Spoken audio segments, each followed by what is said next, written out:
আসসালামু আলাইকুম ওয়া রাহমাতুল্লাহি ওয়া বারাকাতুহু। কোরআনুল কারীম পড়ছিলাম। কোরআনুল কারীমের সূরাত হামিম আস-সাজদার ৩৩ নম্বর আয়াতে এসে চোখ থেমে গেল।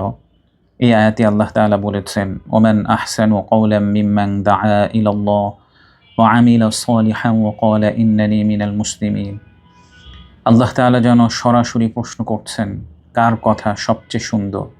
যে মানুষকে আল্লাহ তাআলার দিকে ডাকে, কিন্তু শুধু মুখে নয়, নিজের জীবনে সেই কথার প্রমাণও দেয়। এই আয়াত আমাকে থামিয়ে দিল, আমি কি আল্লাহ তাআলার দিকে ডাকছি নাকি শুধু কথা বলছি? শুধু মুসলিম বলা নয়, ইন্নানি মিনাল মুসলিমিন, এটা তো জীবনের ঘোষণা। আজ এই আয়াত আমাদের শিখিয়ে দেয়, সবচেয়ে সুন্দর কথা হলো সেই কথা যার পিছনে নেক আমলের সাক্ষ্য থাকে।